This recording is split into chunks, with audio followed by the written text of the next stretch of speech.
Hey guys, welcome to our channel.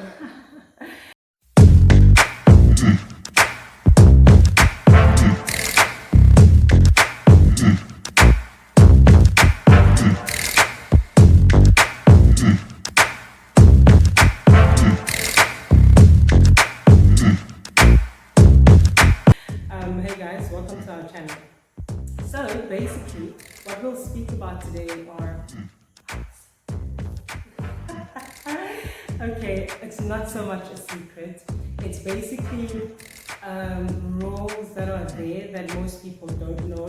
So if you're thinking of becoming a model, this is what you need to know.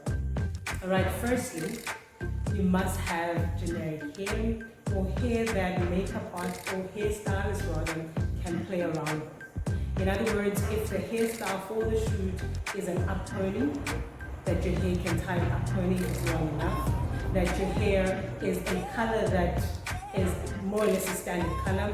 For instance, you can't have pink highlights or green highlights, since I like green. You can't have purple highlights or color your hair purple, because in a case whereby a client has booked you for a particular ad, for a particular campaign, and I'm representing maybe 40-year-olds, for example, I can't represent 40-year-olds if I've got pink and purple hair, because when they look at me, they're not going to see that I'm representing them. So I won't be basically looking like the target market that they want me to target for that particular product. So that's why in most cases, you just are a clean canvas and they can do whatever style they want to do with your hair. So it's always best to stick to natural hair. If you're going to wear a wig that's versatile, that can maybe tie up, tie down, that you can also tie up clean, and still make it look nice and natural.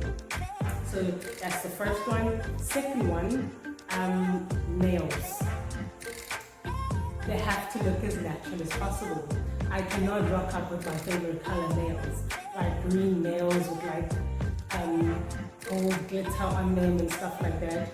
Same thing applies. So if the client is looking at a particular look, for example, if I'm doing a wedding look or I'm doing a maybe grown-up or teenager look, your nails are gonna put you at a particular class.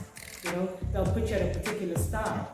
If I'm wearing blingy nails and they're looking at making me shoot something for teenagers or kids or whatever the case is, it's gonna basically clash, because when there's a shoot or there's an ad, they always try by all means to tap into people at home.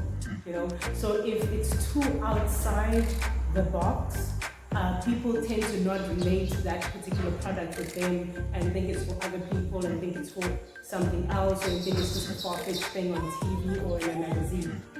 Alright, so when an ad is done, or whatever shoot is done, it's basically to try and make the person who's going to buy the product feel like, I need that, that's for me, that's definitely for me. So if there's too many things that are just too outside the box, then they don't even look at that particular ad. Another thing that we can't do are lashes. As much as lashes are so gorgeous when people have them, I have tried. So I've got like maybe 5 to 10 pairs of lashes. I can't put them on. I've tried and tried and tried, but it just never works. So some looks don't need those hectic, lashes that people put on, and some looks need to be very subtle. So if you've gone in and went and had professional lashes done, and your lashes are always looking that hectic, it might tamper with the product that you're coming to showcase or that the client has called you for. It might also tamper with the look as well. If they're looking at a subtle look, a natural look, a girl next door look, like whatever look that they're looking for that doesn't go with those nails, then you don't get the job. Then they'd rather get the girl who looks exactly the way that they want, opposed to being okay with your lashes that are not supposed to be in the shoot. And also with these fake lashes, when they start falling out, guys, like one at a time type of thing, you know? It's always just so weird when I see a person who has, like in town, you'll see a person who has, you know, false lashes, and they're starting to fall out one by one, or they've got that bounce one that's stuck on one and it's picking up on the one side. Yeah, so imagine, I mean, you're shooting for a job and your lashes are in the way, in that way, where the one has fallen off or it's coming on and off, just rather not. So with us, no fake lashes. When you're going to do your nails, you do them as natural as possible. Something that's not going to stick out, like your natural pale colors. Even with the length as well, you can't go super long, you know. Just nice natural size nails. Sometimes they'll even ask you to cut your natural nails off. And their natural nails are all sticking out and there's a particular look that they want. If they want a particular look on your nails, they will put that nail polish or that gel for that particular look. But other than that, you just come in with clean nails. If you are going to have gel or acrylic, make it as natural as possible and make it as, I don't know, as near as possible, because it's also not nice. If you're shooting, for instance, skin products, if you're shooting jewelry and stuff, so the focus is on your fingertips, your face. So if you've got your hand on your face and your hand there, I mean, if your nail is not on the, if your nail is grown out, it doesn't look nice. It does not look nice, and the camera can see it. Some things can be edited out, some can't, some are just a headache. So sometimes the client has two choices, one choice to make out of two people, the one with nails and the one without. Guess who is he gonna pick? You know, type of thing. So you just always make sure that you're on point. What you're not supposed to have, you just rather not have. What you can have, you know, what you can manipulate, you can have it. Alright, another thing that I've seen that young people like nowadays are gold teeth. I always say to the girls and the guys that I teach, that have you seen anyone on TV with a gold tooth? Like when they're smiling on TV, have you seen anyone with a gold tooth?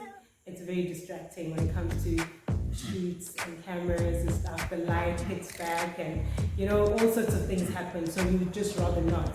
I know at some point, one of the dentists said they've got like a tooth cover or something that has to do with that. Should not go through all of that. Just don't, if you're thinking of becoming a model, if that's what you want to do, just rather not have a gold tooth, because it's just going to bring a whole lot of trouble. Also, another thing that models are not allowed to do is to tan.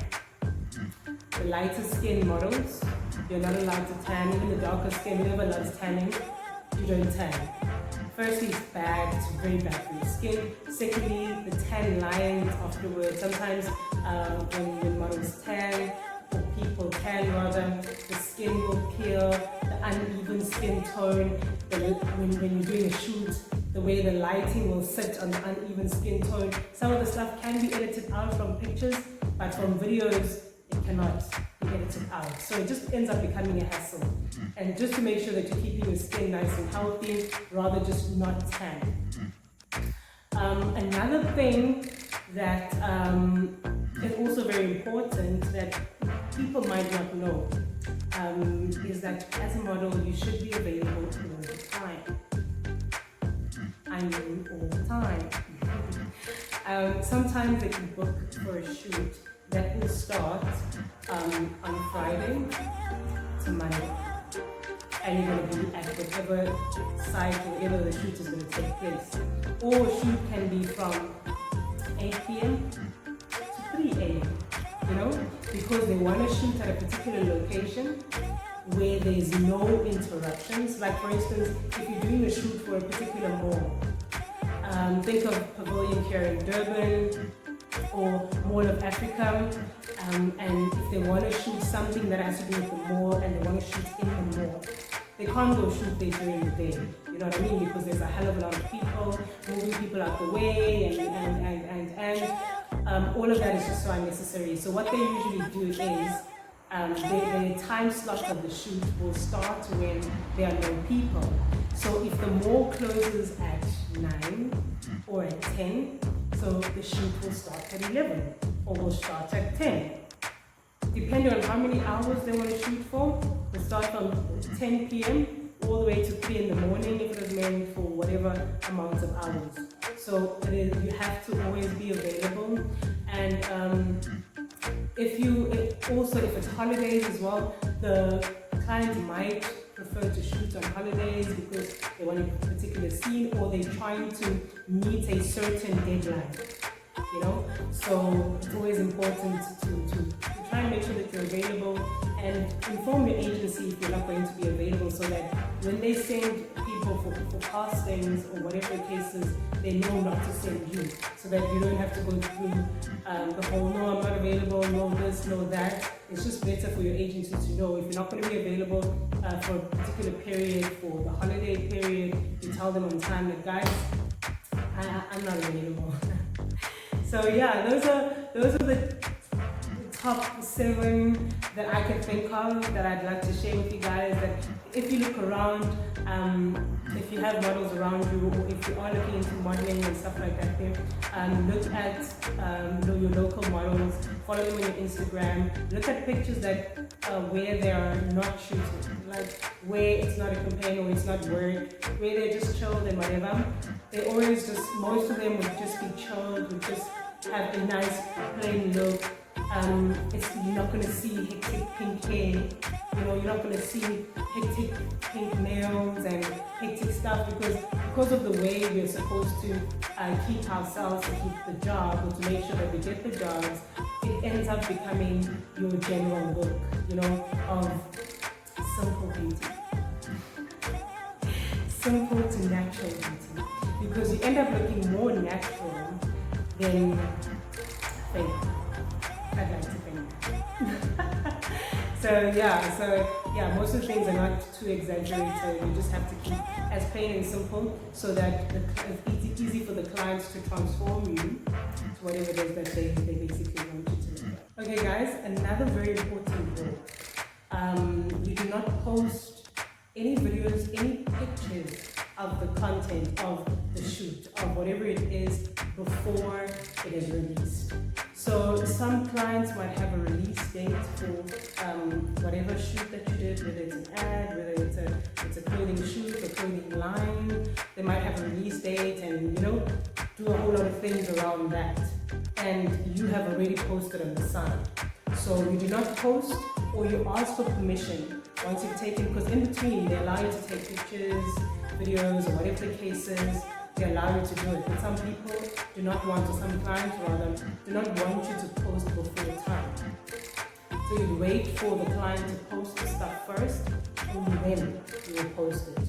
So that's very important, because that could get you in trouble. That could get you in big trouble. Like I know with me, most of the time when I post, it's usually stuff that I did a week ago, a month ago, because I'm really bad at posting. Like, it's a given, I've given up. Like, I don't post on time, whereas my sister, on the other hand, she's on time, so it's very important to make sure that you can take the pictures in between in those cases. And some people might be like, oh, no pictures, just because they're avoiding that. If you take pictures, then next minute it's on your WhatsApp, next minute it's on your Instagram, next minute it's on your Facebook, next minute everybody knows what you're doing here, type of thing. So some of them will be like, hey, no pictures, or they'll even tell you that, okay, if you're taking pictures, do not post it, So when you are doing a shoot, doing a show, I know when we are backstage, waiting for a show to start, and we're already dressed up, and we've got our makeup on, hair done, and gorgeous dresses, or whatever the case is. We whip out our phones here and there and we take pictures. You'd see a lot of backstage pictures on our walls and stuff like that there, because we do have time in between to snap, to do those little snaps. But we're told most of the time that, guys, do not post as yet, wait for the show to finish, and then we can post. Because once the show is finished, it means that the media has got the pictures and we start sending them. Whoever needs to send out the pictures first has done that, and only then, we can send ours. So that's like a rule that you must know. Sometimes they re-emphasize on it, sometimes you must just know. But okay, you're gonna be posting after the show.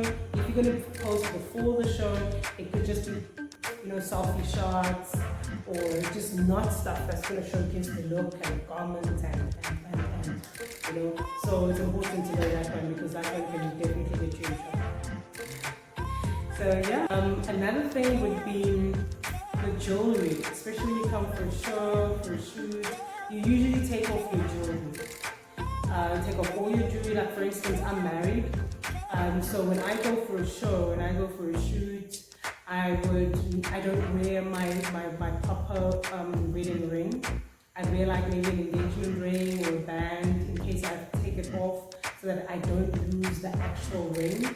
So like I know for shows, there's usually Tracy at the back. So whenever I'm about to go on stage, and I know that the look that I'm wearing, I can't wear any jewelry, or I can't wear particular jewelry, or if maybe the jewelry that I'm wearing for the garment is gold and my ring is silver, then it kind of clashes, type of thing. So I would take off my ring, I give it to Tracy, or if I feel like I won't have to wear the ring for a bigger period of time, then I'll just leave it in my car. So yeah, it's always just best to not wear your fancy jewelry, because you're gonna have to take it off. So you just rather just not wear it to a shoot or a show, unless it's just, stuff that you're not gonna worry about if you misplace or whatever the case is. Yeah, I think that's about it, eh? I think that's definitely about it. I'm having so much fun. Alright, you guys, cheers. Thank you so much for watching. Please make sure that you subscribe and like, so that you can see all the other videos that we keep uploading. Also, go through our channel, have a look at the different topics that we've covered. We've covered walking for guys, walking for ladies, and we've covered secrets. Model secrets, rather. We've covered a whole lot of topics that you might like. So make sure that you subscribe so that you're able to see the videos, and also follow us on all the other social platforms, so that you'll be able to see what else we get up to. For instance, your Instagram, your Facebook, your TikTok, Definitely, just make sure that you follow. Don't miss out. Cheers.